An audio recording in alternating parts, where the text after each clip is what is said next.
Eia agora, vós que dizeis, hoje ou amanhã iremos a tal cidade, lá passaremos o ano, contrataremos, ganharemos.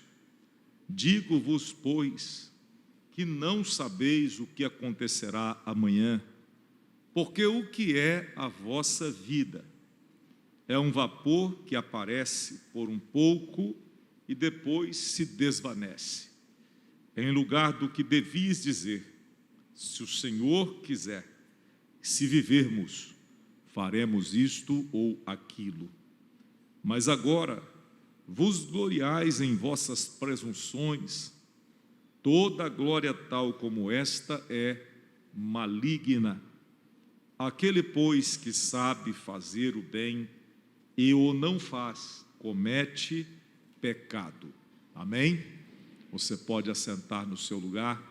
Se desejar manter a sua Bíblia aberta, por favor, faça isso.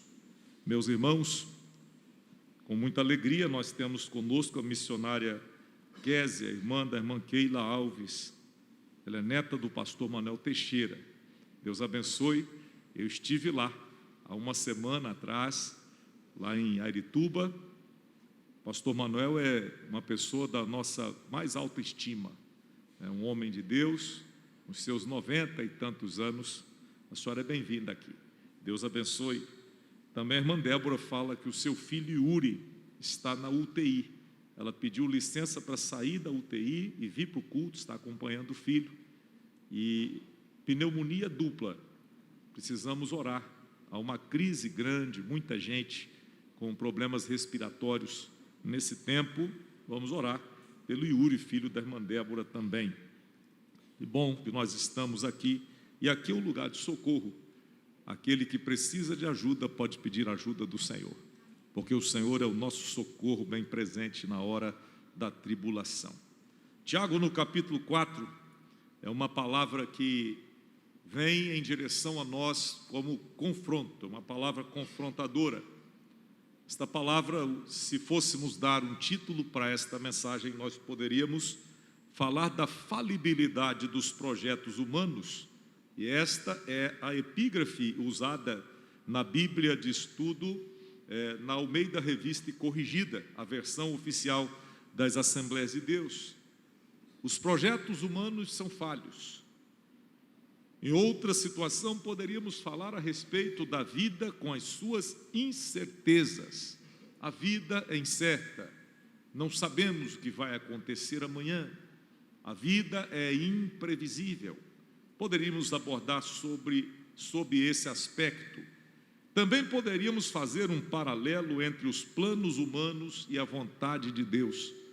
Muitas vezes planejamos uma coisa e a vontade de Deus é outra.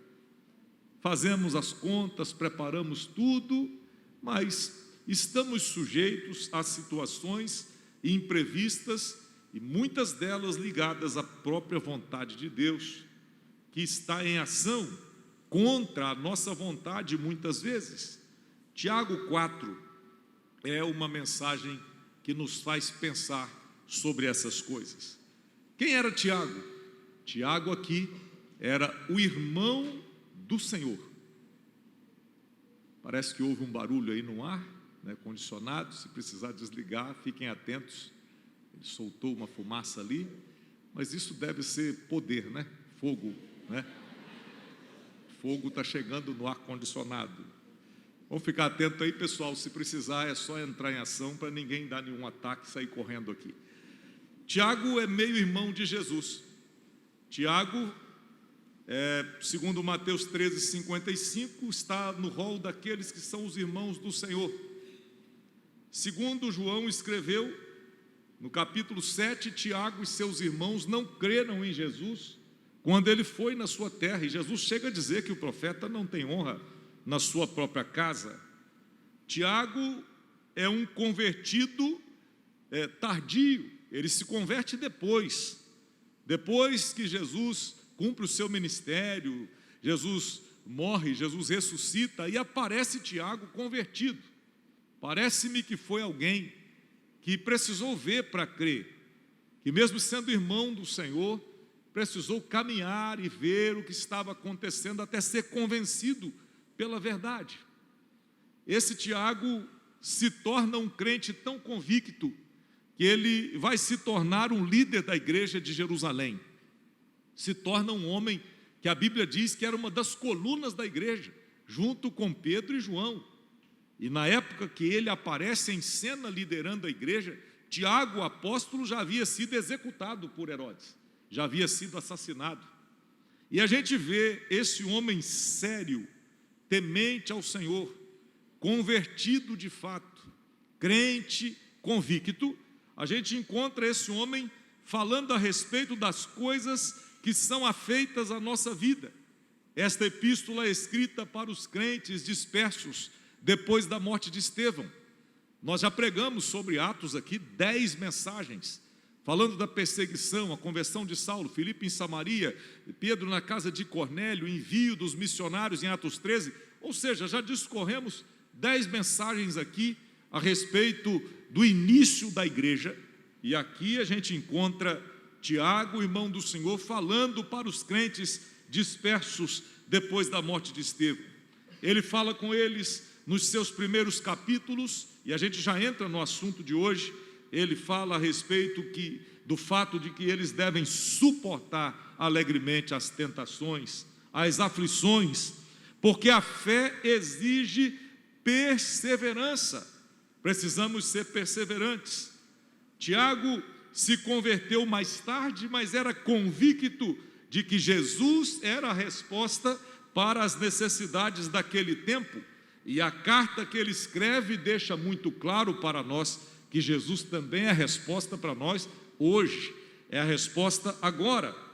Essa carta deve ter sido escrita no ano 50, depois de Cristo. E segundo os melhores estudiosos, a carta de Tiago pode ser a carta mais antiga do Novo Testamento, a primeira que foi escrita. Há uma disputa, pastoras, de que Paulo talvez tenha escrito Gálatas um pouco antes, mas não dá para comprovar isso, e tudo nos leva a crer que a carta de Tiago foi a primeira escritura do Novo Testamento. Isso faz muito sentido pela forma como ele apresenta as demandas da vida cristã. Quando ele fala das reuniões, das assembleias, ele usa a palavra sinagoga e não eclésia, por exemplo. Então é muito provável que Tiago, irmão do Senhor, tenha sido o primeiro a registrar as verdades do Evangelho no Novo Testamento. A história conta que Tiago foi martirizado, ele morreu por causa da sua fé. No ano 62 depois de Cristo, ele foi martirizado em Jerusalém, segundo o autor Flávio Joséfo, o historiador dos judeus.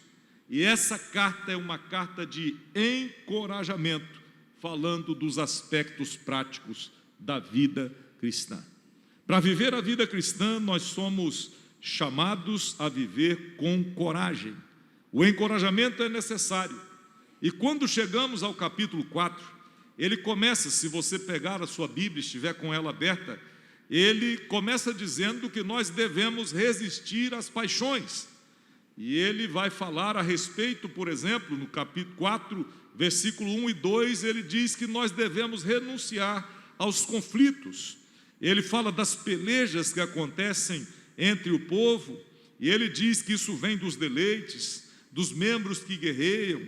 Ele fala da cobiça: cobiçais e nada tendes, sois invejosos, cobiçosos e não podeis alcançar, combateis e guerreais e nada tendes, porque não pedis. E ele nos ensina que a gente deve renunciar às discussões, às brigas desnecessárias, e a gente deve viver em paz.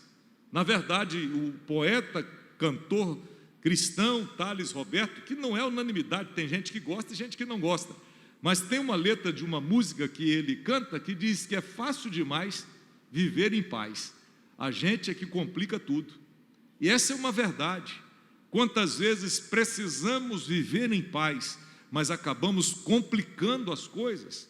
E quando a gente estuda a carta de Tiago no capítulo 4, versículo 1, a gente vê que a gente deve renunciar aos conflitos. Quando chegamos ao versículo 7, ele diz: sujeitai-vos, pois, a Deus, resisti ao diabo, e ele fugirá de vós. E aqui Tiago dá um conselho para nós. O que ele quer dizer com isso? Renuncie ao comportamento rebelde. Não viva em rebelião contra Deus. Resista ao diabo e sujeite-se a Deus. O comportamento rebelde não cabe na vida do crente. Rebelião é coisa do diabo, não cabe para a sua vida, não cabe no céu.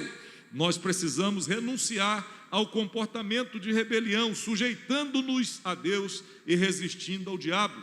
No versículo 8, ele diz: chegai-vos a Deus e ele se chegará a vós. Limpai as mãos, pecadores, e vós de duplo ânimo, purificai o coração.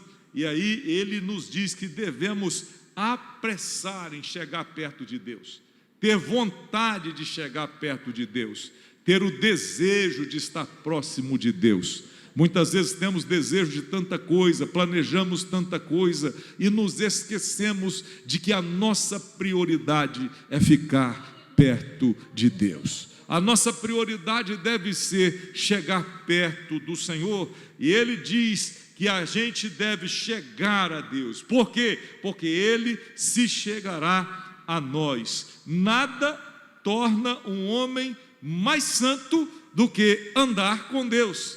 Quer se parecer com Ele? Fique perto dEle. Quer ter a imagem do Senhor na sua vida? Ande com Ele, conviva com Ele, converse com Ele, relacione-se com Ele, tenha amizade com Ele, porque você de fato vai se parecer com a pessoa que você mais anda. Então anda perto de Jesus e você vai se parecer muito com Ele. No versículo 11, ele diz que a gente deve renunciar as calúnias. Irmãos, não faleis mal uns dos outros. Quem fala mal de um irmão e julga seu irmão, fala mal da lei e julga a lei. E se tu julgas a lei, já não és observador dela, mas juiz. E ele diz: não faleis mal uns dos outros. Olha, calúnia, fofoca, difamação, mentira existem, são verdade, acontecem, estão aí. Outra coisa que também é verdade: ninguém de nós está livre de passar por tais situações. O que nós não podemos ser ou fazer? Caluniadores, faladores, que outros falem, nós não. Que outros mintam, nós não. Que outros tenham comportamento maledicente, nós não. A gente pode, nesse caso, ser a vítima, não o executor. Temos que ter cuidado, sabemos que essas coisas acontecem, porém nós não devemos dar lugar a isso, não falar mal um do outro. E aí Tiago nos ensina a renunciar à calúnia, a renunciar à mentira, a não caminhar nessa direção. Ou seja, esse capítulo 4, ele começa com Tiago apresentando as nossas guerras, o nosso jeito belicoso de ser, o nosso jeitão de conduzir as coisas, que muitas vezes queremos conduzir na força do nosso próprio braço, queremos que as coisas sejam feitas ao nosso jeito, à nossa moda. E Tiago nos dá conselho: renuncie os conflitos, renuncie a rebelião, apresse-se para ficar perto de Deus, renuncie a calúnia. Ou seja, ele nos dá um modo de viver de forma que possamos andar com o Senhor. O capítulo começa apresentando as nossas guerras, nosso jeito belicoso de ser, e ele faz, em primeiro lugar, mostra a nossa resistência a Deus. E quando chega no versículo 13, ele nos aconselha a depender de Deus. Eu convido você para caminhar comigo nessa direção. Falando da falibilidade dos projetos humanos, ele mostra que os nossos projetos, muitas vezes, podem não ser concluídos porque são falhos. Ele fala da vida e das suas incertezas, como disse no início da mensagem, e ele faz um paralelo entre os planos humanos e a vontade de Deus. Para a gente comentar o versículo 13 em diante, os comentários gerais, para a exposição dessa palavra, versículo 13 até o 17, ao falar da falibilidade dos projetos humanos, ele começa fazendo uma afirmação: ei, agora, vocês que dizem, hoje ou amanhã, iremos a tal cidade, lá passaremos um ano, compraremos, ganharemos.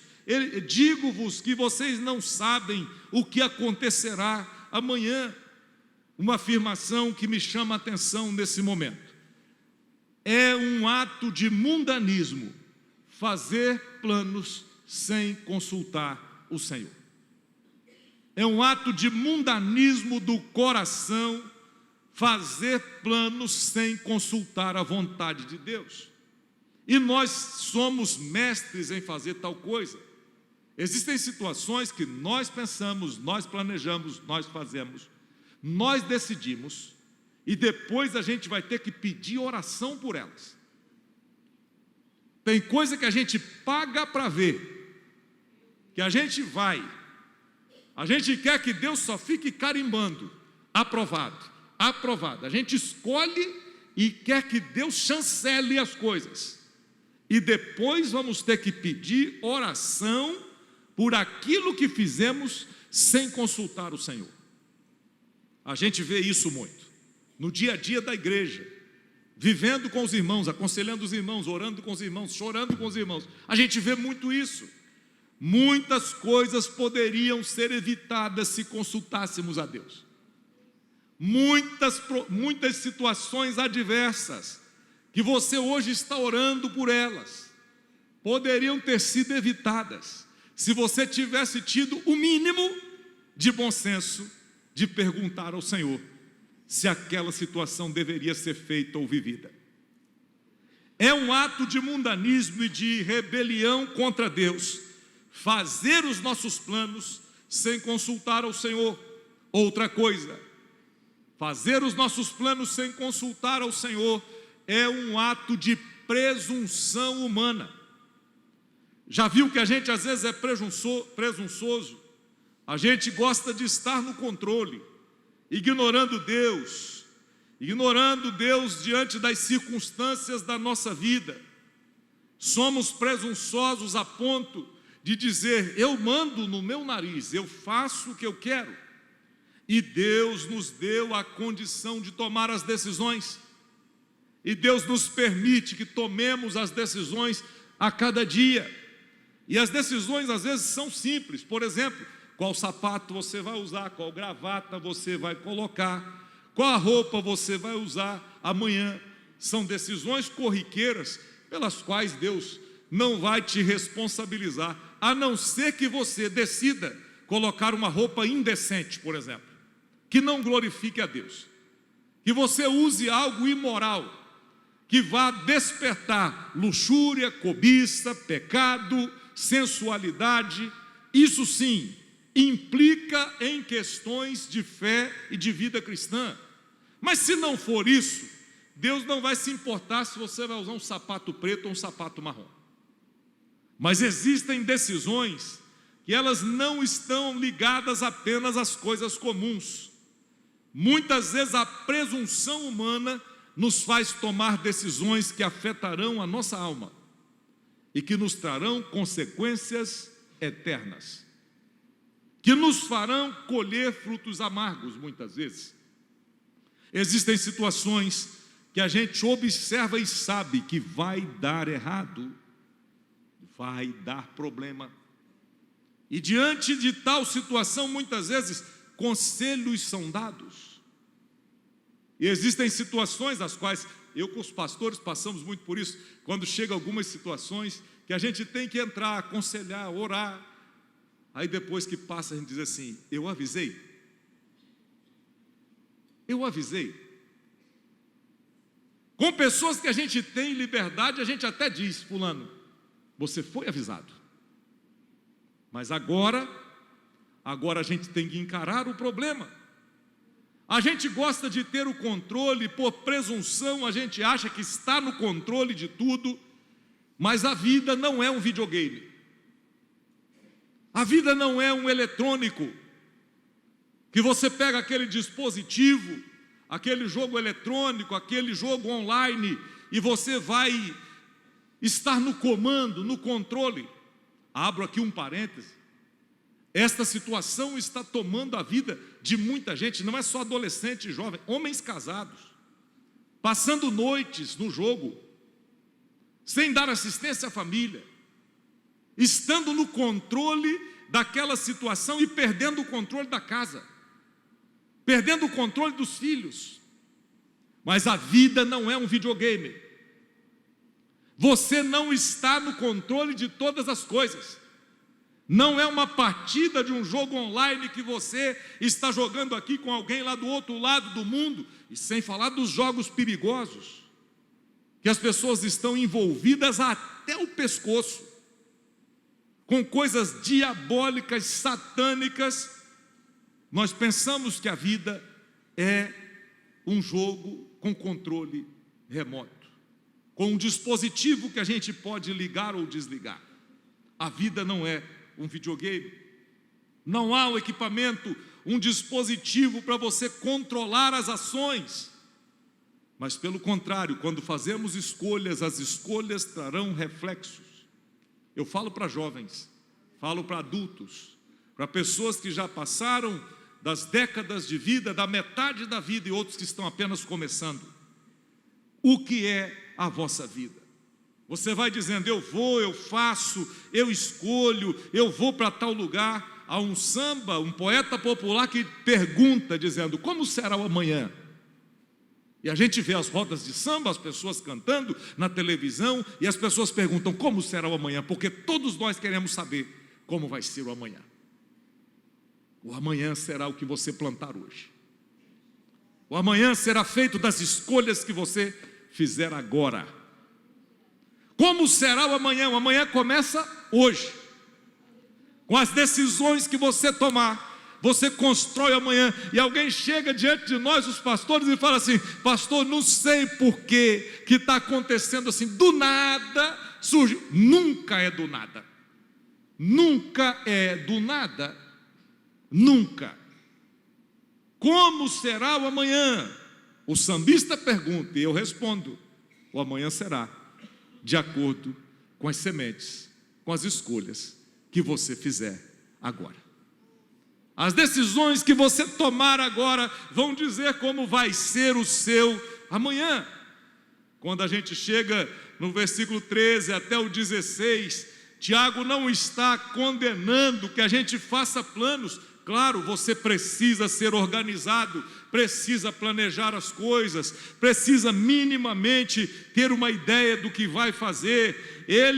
Mas muitas vezes os planos que fazemos vão nos desapontar se nós deixarmos Deus de fora. Quais os seus planos? Quais planos você anda fazendo? Deus está incluído neles? Deus está dentro desses planos? Quais são os seus objetivos? Você já sabe o que você vai fazer, as escolhas que está fazendo ou tomando? Você já escreveu os seus propósitos de vida? Eu conheço gente que já escreveu na agenda. Ou vai ser assim, isso. Mas que coisa boa é quando a pessoa escreve, Senhor, eu quero chegar nisso, a minha vida profissional, familiar e tal, mas eu quero colocar o Senhor acima de todas as coisas. Tem gente fazendo planos e deixando Deus de fora, mas se nós assim fizermos, esses planos nos desapontarão, porque Deus de fora significa ter problema. E aí eu faço uma pergunta para você, olha para cá, eu falei com o pastor Rodrigo Souto hoje, e ele tinha umas tiradas, né, dizia assim, olha aqui dentro da batata do meu olho, né, o pastor Rodrigo falava uns negócios assim, né, e ele está muito bem, manda abraço para a igreja, falei com ele hoje à tarde, ele e a irmã Gleice, podem ser que estejam até nos ouvindo agora por lá, e ele falando do jeito que eu lembrei, né, olhar dentro da batata do olho, então olhe para cá, para a batata do meu olho, tá?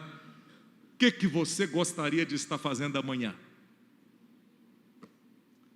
O que você gostaria de estar fazendo daqui a um ano? Se perguntar a Bia, mas o Pedro, vou estar casada, pastor, né? Daqui a um ano, o que você vai fazer amanhã? Onde você quer estar daqui a 10 anos? A gente às vezes tem tudo isso diante de nós.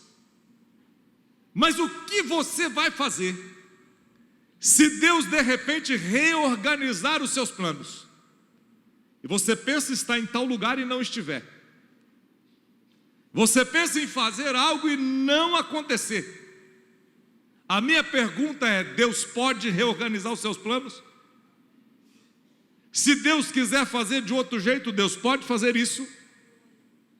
Até que ponto você está disposto a planejar, a organizar, mas entender que Deus pode dirigir a sua vida de outra forma?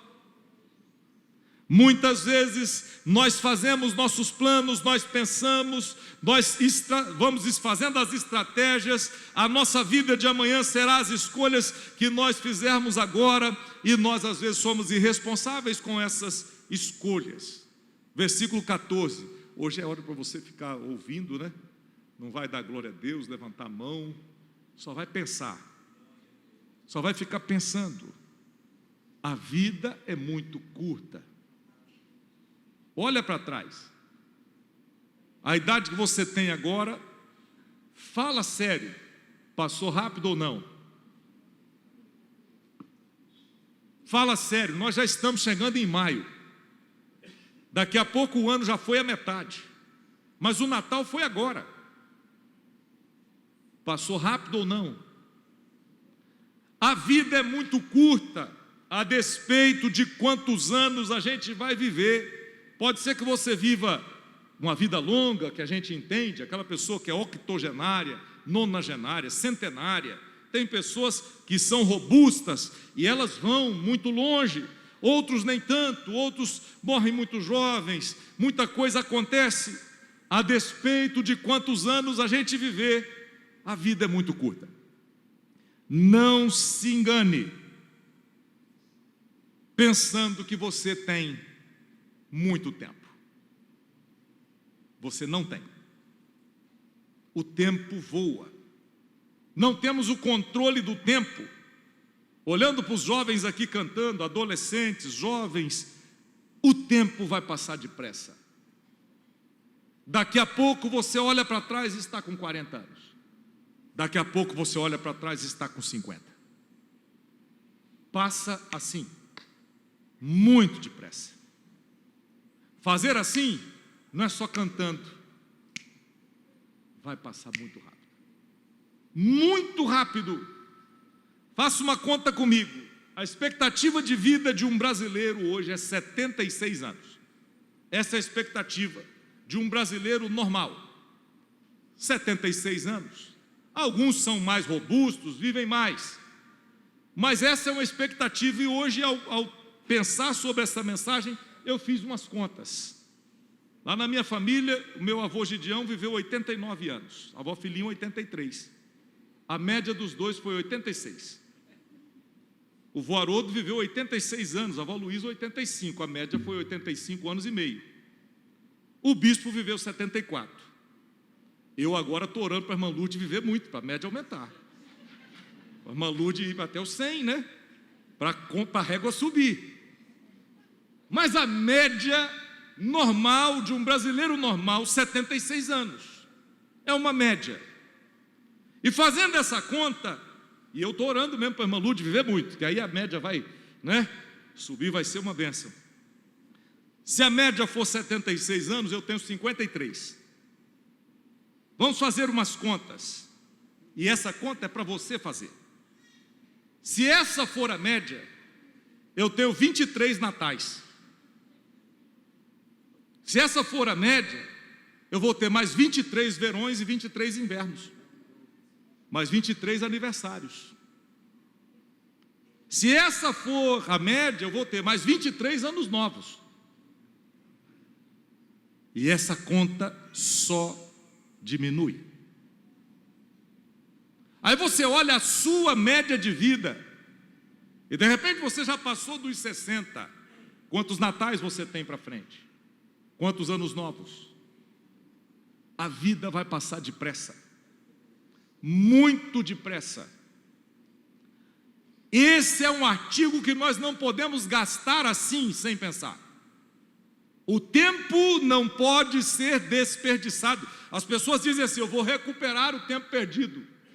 Tempo perdido não se recupera. Você não vai dar glória a Deus hoje, não vai chorar. Hoje eu não vou poder dizer igual o pastor Vinícius: estou vendo gente chorando. Hoje eu não vou ver gente chorando, vou ver gente pensando hoje. É só você começar a pensar e ver quantos natais eu tenho, quantos anos novos eu tenho, quantos verões eu tenho, e de repente você está pensando: olha, eu vou para Guarapari, vou fazer. Quantos verões você tem para fazer isso? Tem gente pensando, tem gente calculando. O tempo vai passar depressa. O tempo vai passar depressa se você não tem controle sobre isso. O tempo humano, ele só é gasto, é o tempo cronos. A gente mede em segundos, minutos, horas, dias, semanas, meses e anos. Cronologicamente, os minutos se sucedem, as horas se sucedem, os dias se sucedem, mas nunca o tempo vai voltar. Nunca. O dia de ontem que passou, nunca mais volta. E a gente às vezes desperdiça o tempo pensando que a gente vai conseguir recuperar amanhã, que a gente vai viver novamente isso amanhã, mas o tempo que passou não volta. Olha para cá. A melhor coisa é você fazer uma decisão, uma escolha agora e usar o seu tempo para a glória de Deus. Você só tem o agora, só tem o hoje. Você não pode gastar o seu tempo em vão, porque ele não voltará nunca mais. Você não vai ser jovem a vida toda, não vai ser bonitinho, com a pele esticadinha a vida toda. Não. Tem alguns aqui que olham para a cabeleira dele, os tupetes dele assim, o do João Pedro, Davi, tupete bonito. Também já tive. Já tive tupete assim, desse jeito. Um dia eu vou mostrar a foto. Só que o tempo passa. O tempo passa. E quando o tempo passa, muitas vezes os cabelos não resistem. O tempo passa, a enfermidade vem, as coisas acontecem. E a gente desperdiça o tempo. Olha para cá, jovens. Desperdiça o tempo desonrando pai e mãe, fazendo escolhas que não deveria fazer. Se seu pai e sua mãe soubessem todas as decisões ou todos os caminhos por onde você andou, eles ficariam contentes ou tristes? As decisões que você já tomou na vida, se pudéssemos colocar tudo no telão agora, eu falo: Deus me livre, pastor, o sangue de Jesus tem poder. E se pudéssemos colocar agora no telão os caminhos por onde a gente já andou? O tempo está passando e muitos de nós estamos simplesmente como o outro samba: deixa a vida me levar, levando como se nada fosse acontecer, como se o amanhã não fosse chegar, como se a gente nunca fosse prestar contas. E fazendo a média do tempo de vida que temos, quanto tempo você tem? Quantos dias você tem? Quantos anos você tem? Tem gente deixando para tomar a decisão com Jesus amanhã, mas você vai ter o amanhã? Tem gente pensando que vai ser crente depois. Agora eu vou aproveitar o tempo, pastor. Vai aproveitar o quê? Mas pode perder o quê? São perguntas. A vida é curta. E o conselho é: viva para Deus. Não se importe com quanto ou quando a sua vida terminará. Viva para a glória de Deus. Viva para agradar a Deus. Importa agradar ao Senhor e não aos homens. Viva pensando que o que você tem é Jesus. Não adianta ter as coisas deste mundo se Jesus não estiver dentro delas. O que a gente tem é Jesus Cristo. Está sentindo a presença de Jesus? Eu acho que agora a gente vai poder dizer: pastor Vinícius, estou vendo gente chorando, porque de fato nós só temos Jesus. Que nós precisamos manter o nosso foco, os nossos olhos, porque a vida é curta e nós precisamos ficar olhando para Jesus. Essa semana o mundo foi sacudido com a morte do Papa Francisco. Tudo na notícia, tudo mais. A morte passou a todos os homens. Ninguém de nós está imune, porque Deus encerrou todos debaixo do pecado, e o salário do pecado é a morte. A morte chega para poderosos e para pessoas simples, para ricos e pobres. A morte chega. E quando chegar ao final, o texto que o poeta no Cantor Cristão escreve, ele diz: ao findar o labor desta vida, quando a morte ao seu lado chegar, que destino há de ter a tua alma? Qual será no futuro o seu lar? Meu amigo, hoje tu tens a escolha, vida ou morte. Você pode escolher. Você vai tomar a decisão. Amanhã pode ser muito tarde. Hoje Cristo te quer libertar. A vida é curta, então viva para Deus. Quando a gente pensa que tem que viver para Deus, e viver para Deus vai te fazer olhar na direção certa, abandonar os mimimis, os não me toques, pessoas que são cheias de coisinhas, cascas de ovo, que qualquer teco quebra, qualquer coisa se aborrece, qualquer situação faz a pessoa olhar para trás, não vou mais, não quero mais, eu não vou mais nessa igreja, eu não vou. Para com isso, não dá tempo mais, não dá tempo para a gente ficar cheio de razões, para a gente ficar cheio de coisas, de não me toques assim. A gente precisa parar para pensar, a vida é muito curta, curta demais. Então eu te aconselho a olhar para dentro de você mesmo e a dizer: Senhor, me ensina a viver para a sua glória. Alguém vai errar com você, pessoas vão te ofender. Deixa eu te dizer uma coisa: sabe quem vai te ferir mais? É quem está perto, é quem está dentro de casa, é com quem você convive. A pessoa que você não convive com ela, a chance de te ferir é menor. Quem vai te ferir é quem está perto de você. Muitas vezes pessoas já me feriram, mas eu também já feri muita gente. Alguém vai errar com você, mas você já errou com alguém. E a beleza da vida cristã é a gente reconhecer que todos nós dependemos da graça de Deus, e nós precisamos viver olhando para Deus, olhando para o Senhor. Nós precisamos ter a noção exata que nós não somos nada, mas o Senhor é tudo. Nós não podemos, mas Ele pode. Nós não conseguimos, mas Ele consegue. Então quando a gente olha um para o outro, veja bem, é suportando, é convivendo, é olhando, é perdoando. Sabe por quê? Porque se você não perdoa, você também não vai ser perdoada, não vai ser perdoado. Quer receber o perdão? Libera perdão, porque a medida do perdão que você receberá será exatamente a medida do perdão que você doar, que você entregar. Está sentindo a presença de Jesus aqui? A vida é curta, vai chegar lá na frente, não vai dar tempo de consertar. Eu uso esse texto muito em velório, e eu vou mais em velórios do que eu gostaria. Eu não gosto de ir em velórios, mas eu vou muito em velórios. E aqui não é uma questão de gostar, é uma questão de missão, é uma questão de responsabilidade. Um dia nós estávamos em casa e a irmã Lourdes atendeu o telefone. Naquela época do telefone, que era um só em casa, tocava na sala, né? E alguém ligou e falou assim: olha, o pastor Leal está aí. Eu estava lá. Falou assim: olha, pede ele para vir aqui no cemitério, porque o fulano morreu. O fulano não era crente, não tinha nada a ver com a igreja, mas a gente quer que ele venha aqui encomendar a alma do fulano, porque o fulano morreu. Aí o pastor falou: vamos lá comigo. Fui. Nós fomos, não encomendamos a alma, nós falamos para os vivos, esquecemos o morto, né? Só falamos para os vivos mesmo, porque a alma do fulano está onde Deus colocou, aonde ele tomou a decisão, aonde ele escolheu viver, a alma está lá. Então nós fomos, e eu vou muito, e uso muito esse texto de Tiago, que é a vossa vida. O que é que você vai fazer amanhã? Eu me lembro um dia, eu já contei isso aqui em pregação, mas se eu contei, vocês tenham paciência e ouçam de novo.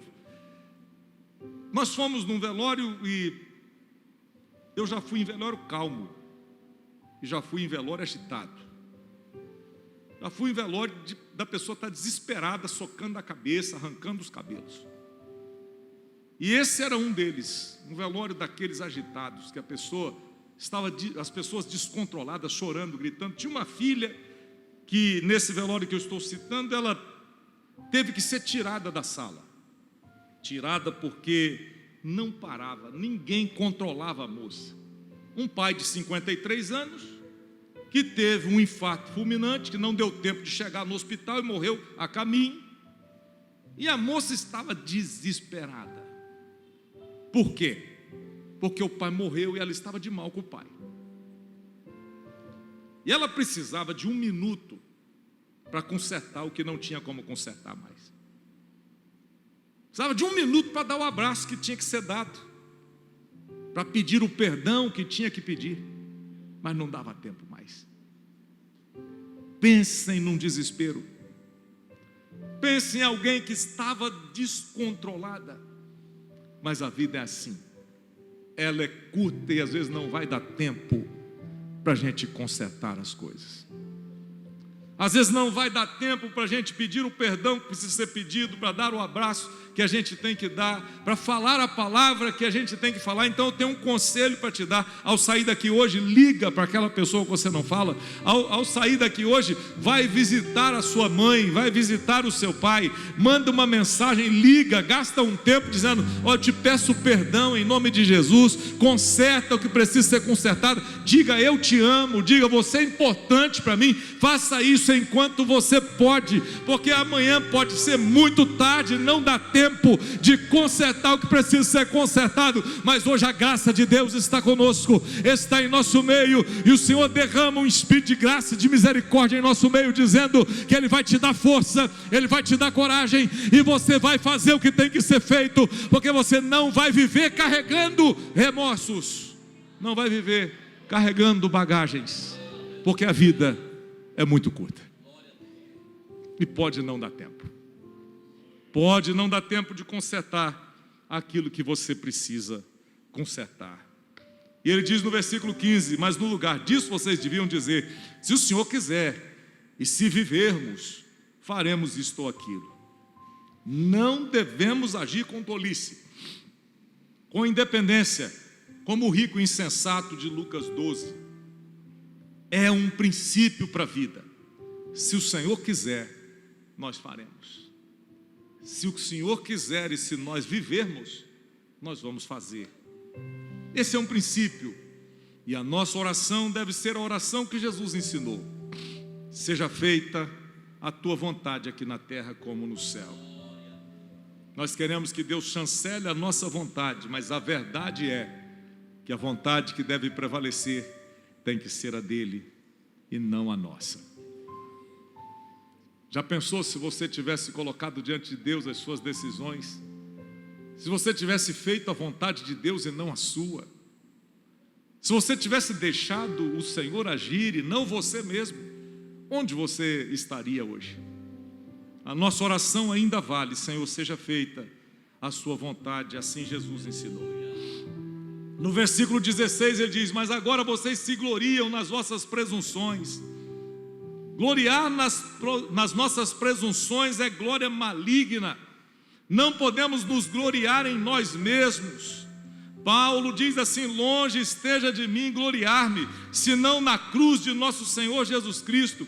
Há uma tentação que nós devemos evitar, que é o orgulho, a vanglória das nossas próprias realizações. Esta falsa exposição de que conseguimos algo, falsa suposição de que conseguimos algo por nossa própria capacidade, a cultura do eu mereço, eu que fiz, eu que faço, eu cheguei aqui porque eu sou bom, eu cheguei aqui porque eu faço tudo. A glória humana é maligna e nós devemos fugir desse sentimento orgulhoso. Toda a glória seja dada ao Senhor Deus dos exércitos, o Todo-Poderoso. Você está aqui é porque Ele fez isso. Você venceu porque Ele te sustentou. É o braço dele, porque tudo é dele, por Ele. A e para Ele. Glória, pois, a Ele eternamente. Pode levantar sua mão e dizer: a Ele seja a glória, a Ele seja o louvor. Não vamos nos gloriar nas nossas próprias presunções. Se tivermos que nos gloriar, nos gloriemos no Senhor.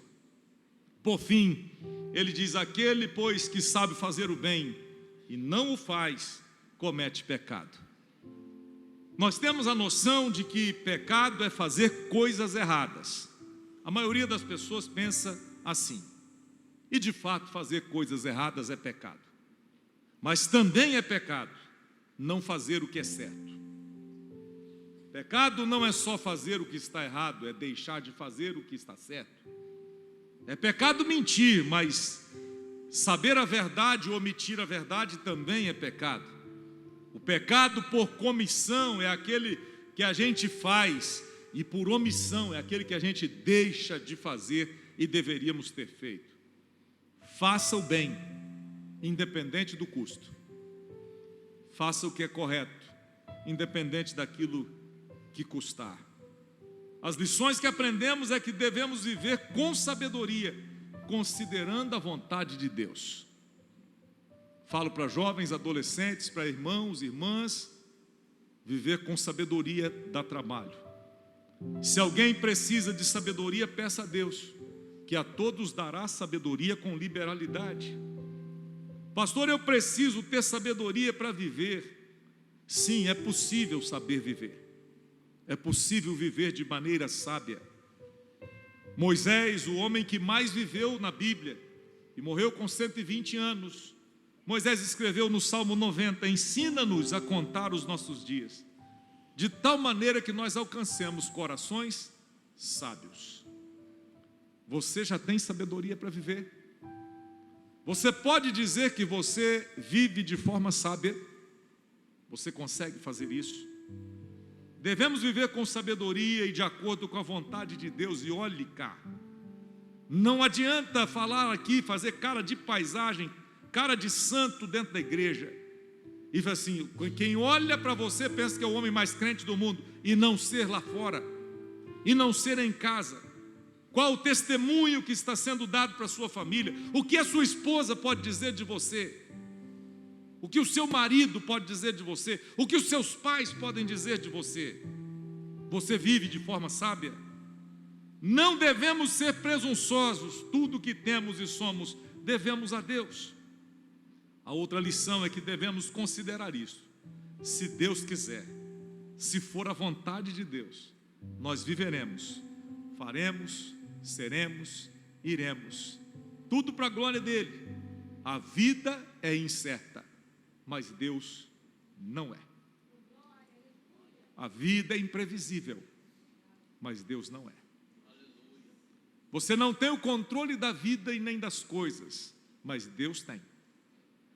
Se a vida é incerta, eu só posso ter uma certeza: minha vida tem que estar nas mãos dele.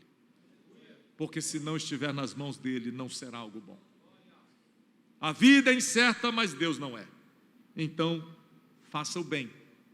E o nosso exemplo é Jesus de Nazaré, que em Atos, no capítulo 10, versículo 38, num discurso lindo das Escrituras, o apóstolo diz que Deus ungiu a Jesus de Nazaré com o Espírito Santo, e ele andou por toda parte, fazendo o bem. Que decisão você vai tomar? Quanto tempo você tem para viver? Qual escolha você vai fazer agora? Vai adiar até que dia? Vai esperar acontecer o quê para tomar as decisões acertadas? Vai ficar pagando para ver até que dia? Vai ficar arriscando, dizendo eu vou, eu faço, deixando Deus de fora dos seus projetos? Até que ponto você vai arriscar? Jesus está te dizendo que você pode tomar a melhor decisão hoje. O próprio Jesus andou por toda parte, fazendo o bem. E você? Que decisão você vai tomar? Quais caminhos você vai seguir? quais as escolhas você vai fazer. A graça do Senhor Jesus Cristo, o grande amor de Deus, a comunhão do Espírito Santo, seja com todos vós, desde agora e para sempre. E todos digam amém.